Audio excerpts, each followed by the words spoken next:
કેટલાક ભાગોમાં હજુ 2 દિવસ માવઠાની ગાત યથાવત. દક્ષિણ સૌરાષ્ટ્ર અને દક્ષિણ ગુજરાતના ભાગોમાં જોવા મળી શકે ડીપ ડિપ્રેશનની અસર. કમોસમી વરસાદને લઈને અંબાલાલ પટેલે કરી આગાહી. 3 અને 4 નવેમ્બરે કેટલાક ભાગોમાં વરસાદ થવાની શક્યતા. ઉત્તર અને મધ્ય ગુજરાતના ભાગોમાં પડી શકે છે કમોસમી વરસાદ. હિંમતનગર, સાબરકાંઠા અને પંચમહાલના ભાગોમાં પડી શકે વરસાદ. 10 નવેમ્બરથી હવામાન ચોખ્ખું થશે. સૌરાષ્ટ્રમાં ભરાયેલા વરસાદી પાણી ઓસરવાનું શરૂ થશે. રવિ પાકને અનુકૂળ થઈ શકે તેવું વાતાવરણ બનશે. ઉત્તર ગુજરાતના ભાગોમાં મહત્તમ તાપમાન 30 થી 31 ડિગ્રી રહી શકે. 16 થી 18 નવેમ્બરમાં બંગાળ ઉપસાગરમાં ભારે ચક્રવાત સર્જાવાની શક્યતા. 18 થી 20 નવેમ્બર ચક્રવાતની અસર રહેશે. એક વેસ્ટર્ન ડિસ્ટર્બન્સ પણ આવવાની શક્યતા. ડિસેમ્બર સુધી માવઠું નહીં છોડે પીછો. 18 થી 24 વચ્ચે ગુજરાતના વાતાવરણમાં પલટો આવી શકે. 15 ડિસેમ્બર સુધીમાં વેસ્ટર્ન ડિસ્ટર્બન્સના કારણે કમોસમી વરસાદની શક્યતા. અરબી સમુદ્રમાં ડિપ્રેશન નબળું પડ્યું. રાજ્યમાં હજુ પણ વરસાદી માહોલ. કેટલાક વિસ્તારોમાં માવઠાની આગાહી કરાઈ. વહેલી સવારથી વાતાવરણમાં ધુમ્મસ જોવા મળ્યું. ગાઢ ધુમ્મસના કારણે લોકોને પરેશાની. બોટાદ શહેરના મુખ્ય માર્ગો પર ધુમ્મસભર્યું વાતાવરણ છવાયું. Paliyad road, Bhavnagar road, Gadhada road, Salangpur road સહિતના વિસ્તારોમાં વિઝિબિલિટીમાં ઘટાડો. વાહન ચાલકો ધીમી ગતિએ વાહન ચલાવવા બન્યા મજબૂર. જૂનાગઢમાં વાતાવરણમાં પલટો જોવા મળ્યો. વહેલી સવારથી ધુમ્મસભર્યું વાતાવરણ જોવા મળ્યું. લીલી પરિક્રમા કરવા આવેલા ભક્તો ગિરનારના દર્શને પહોંચ્યા. ગાઢ ધુમ્મસના કારણે લોકોને હાલાકીનો સામનો કરવો પડ્યો. ગિરનાર પર્વત પર ભારે ધસારો.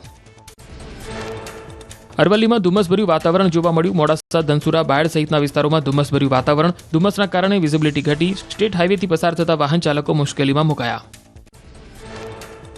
અમદાવાદમાં ધુમ્મસભર્યું વાતાવરણ છવાયું. વાદળછાયા અને ધુમ્મસભર્યા વાતાવરણ વચ્ચે વિઝિબિલિટી ઘટી. વાહન ચાલકોને પડી હાલાકી. વરસાદી માહોલ વચ્ચે વાતાવરણ ઠંડુગાર. રાજધાનીમાં પ્રદૂષણનું સ્તર ઘટાડવા તંત્રની દોડધામ. દિલ્હીમાં વાયુ પ્રદૂષણ ઘટાડવા માટે ઇન્ડિયા ગેટની આસપાસ પાણીનો છંટકાવ કરાયો. એક્યુઆઈ વધતા અશુદ્ધ હવાને શુદ્ધ કરવા પાણીનો છંટકાવ કરવામાં આવ્યો. જૂનાગઢના ભવનાથ અને ગિરનારમાં વરસાદી માહોલ વચ્ચે શ્રદ્ધાળુઓની ભારે ભીડ. પરિક્રમા રદ થતા શ્રદ્ધાળુઓનો ગિરનાર તરફ ધસારો. ગિરનાર પર્વત પર જવા શ્રદ્ધાળુઓની ભારે ભીડ જોવા મળી. ખેડા જિલ્લામાં કમોસમી વરસાદનો કહેર યથાવત. માતર તાલુકાના ભલાડા, પરિયેજ, સાયલા અને વસઈ સહિતના ગામડાઓમાં ભારે વરસાદથી પાણી ભરાયા. સતત કમોસમી વરસાદને પગલે ડાંગરનો પાક નિષ્ફળ જતા ખેડૂતોની સ્થિતિ કફોડી બની. બોટાદ જિલ્લાના બરવાડા પંથકમાં કમોસમી વરસાદનો કહેર યથાવત. બરવાડા શહેર સહિત તાલુકાના ગ્રામ્ય પંથકમાં વરસાદ વરસ્યો. ધીમી ધારે વરસેલા વરસાદમાં પણ શહેરના માર્ગો પર પાણી વહેતા થયા. કમોસમી માવઠાથી ખેડૂતોમાં ભય સાથે ચિંતાનો માહોલ છવાયો. કચ્છમાં આગાહી અનુસાર ધીમી ધારે વરસાદ વરસ્યો. ભુજ, માધાપરમાં ધીમી ધારે વરસાદ વરસ્યો. કમોસમી વરસાદે ખેડૂતોની ચિંતા વધારી. વહેલી સવારથી જિલ્લામાં વાદળછાયું વાતાવરણ જોવા મળ્યું. ભાવનગરમાં ફરીથી વાતાવરણમાં પલટો જોવા મળ્યો. શહેરના અનેક વિસ્તારોમાં વરસાદ શરૂ થતા તાપમાનમાં ઘટાડો નોંધાયો. ગ્રામ્ય વિસ્તારોમાં પણ વાદળછાયા વાતાવરણ વચ્ચે છૂટાછવાયા ઝાપટા નોંધાયા, જેના કારણે ખેડૂતોમાં ફરી એકવાર ચિંતા જોવા મળી. ખેડા જિલ્લામાં કમોસમી માવઠાએ ખેડૂતોની કમર તોડી નાખી. 2 કલાકમાં 3 ઇંચ જેટલા વરસાદ પડતા ખેતરો પાણી થયા. વરસાદ વરસતા ખેતરોમાં ઉભેલા પાકને મોટા પાયે નુકસાન થયું. વરસાદથી ઉભેલો પાક પણ જમીનદોસ્ત થયો. ખેડાના માતર તાલુકામાં વરસાદી તારાજી સર્જી. વરસાદના કારણે ખેતરમાં ઢાકેલો પાક પણ પાણીમાં ગરકાવ થયો. ખેતરોમાં પગ ડૂબી જાય તેટલા પાણી ભરાયા તો ખેતરમાં પાણી ભરાઈ જવાના કારણે ખેડૂતોને નુકસાન થયું. માતર તાલુકામાં ખેડૂતોની સ્થિતિનો તાગ મેળવવા ધારાસભ્ય ખેતરમાં પહોંચ્યા. ધારાસભ્ય કલ્પેશ પરમારે સમગ્ર સ્થિતિનો તાગ મેળવ્યો. ધારાસભ્ય કલ્પેશ પરમારે કહ્યું, મુખ્યમંત્રી અને મંત્રીને યોગ્ય રાહત પેકેજ મળે તેવી રજૂઆત કરાઈ. આરોગ્ય મંત્રી પ્રફુલ પાનસરિયાની અધ્યક્ષતામાં અધિકારીઓ સાથે બેઠક યોજાઈ. કમોસમી વરસાદને કારણે ફેલાતા રોગચાળાઓની અટકાયત માટે બેઠક યોજાઈ. મંત્રીએ રોગોના નિયંત્રણ માટે તમામ પીએચસી, સીએચસી અને સરકારી હોસ્પિટલોમાં પૂરતી દવાઓ ઉપલબ્ધ રાખવા સૂચના આપી. ગીર સોમનાથમાં ખેડૂતોને સહાય મામલે સરકારના આદેશ બાદ પંચરોજ કામ શરૂ કરાયું. પંચાયતોમાં ગ્રામસેવકો, સરપંચ અને તલાટીઓ દ્વારા પંચરોજ કામ શરૂ કરાયું. 2 દિવસમાં પંચરોજ કામ કરી સરકારમાં મોકલવામાં આવશે. વિસાવદરમાં કાનાવડલા અને શોભાવડલાના ખેડૂતોમાં સરકારની સહાયને લઈને રોષ જોવા મળ્યો. ખેડૂતોએ પોતાનો મગફળીનો 28 વીઘાનો પાક સળગાવ્યો. સરકાર દ્વારા દર વખતે સહાયની જાહેરાત બાદ કશું મળતું ન હોવાનો લગાવવામાં આવ્યો આરોપ. માવઠાને કારણે રાજકોટના પડધરી તાલુકામાં ખેતીમાં નુકસાન. ખોખરી ગામમાં પાકમાં 100% નુકસાની જતા સરકાર સહાય ચૂકવે તેવી ખેડૂતોની માંગ. તૈયાર પાક વરસાદમાં પલળી જતા ખેડૂતોને ભારે હાલાકી. ખેડાના ભલાડા ગામમાં માવઠાને કારણે ખેતીમાં મોટું નુકસાન. ડાંગરનો તૈયાર પાક વરસાદમાં પલળી જતા ખેડૂતોને બેવડો માર. ડાંગરના વાવેતરનો ખર્ચ પણ માથે પડતા ખેડૂતોએ કરી સહાયની માંગ. સાણંદના ગોકુળપુરા ગામે કમોસમી વરસાદના કારણે ખેતરમાં ઉભો પાક નાશ પામ્યો. કમોસમી વરસાદના પગલે હજારો હેક્ટર ખેતીને નુકસાન થયું. રાજ્ય સરકારે નુકસાનને લઈને સર્વેની કામગીરી હાથ ધરી. સાણંદના ધારાસભ્ય કનુ પટેલે અસરગ્રસ્ત ખેડૂતોની મુલાકાત લીધી. ખંભાળિયા તાલુકાના સામોર ગામમાં ખેડૂતો પાકની ભારે નુકસાનીને લઈને એકઠા થયા. કમોસમી વરસાદથી પાક બરબાદ થતા તાત્કાલિક સહાય ચૂકવવાની માંગ સાથે ગ્રામસભા યોજી. ખેડૂતોનો આરોપ કહ્યું કે અત્યાર સુધી કોઈ સર્વે હાથ ધરાયો નથી.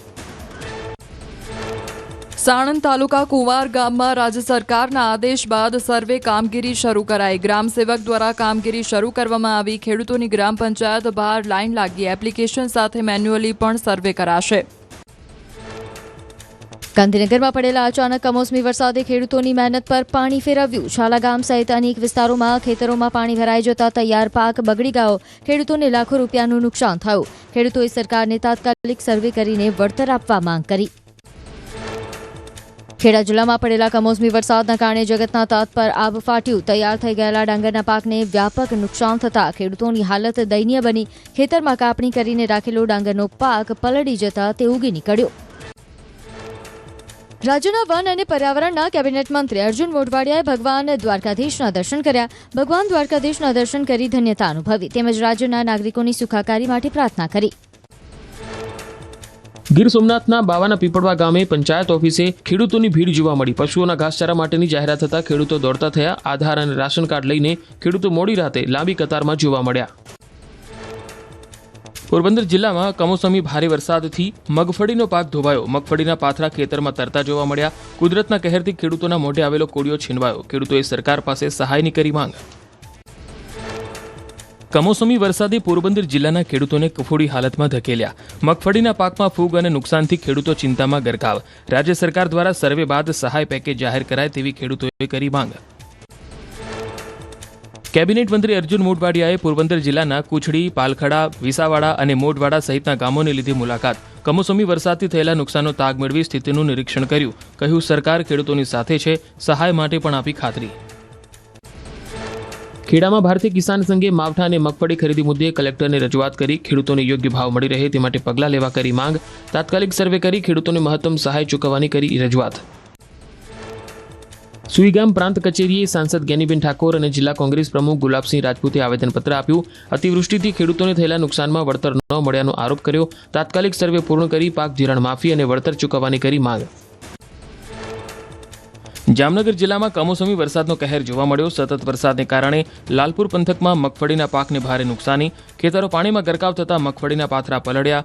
ખેડૂતોએ સરકાર પાસે સહાયની આશા વ્યક્ત કરી. સુરેન્દ્રનગરની વઢવાણમાં પશુઓએ સીમમાં ઘૂસી પાકને નુકસાન પહોંચાડ્યું. રોષે ભરાયેલા ખેડૂતોએ 25થી વધુ પશુઓને બહાર કાઢી એક જગ્યાએ એકત્ર કર્યા. તમામ પશુઓને પાંજરાપોળમાં મૂકી પશુ માલિકો સામે રોષ દાખવ્યો. પાક નુકસાનીની ઝડપથી સહાય જાહેર કરાશે. મુખ્યમંત્રી ભૂપેન્દ્ર પટેલે ખેડૂતો પ્રત્યે સંવેદના વ્યક્ત કરતા કહ્યું સરકાર હંમેશા ખેડૂતોની પડખે ઊભી છે. ખેડૂતોનું હિત સરકારનું પ્રથમ પ્રાધાન્ય હોવાની આપી ખાતરી.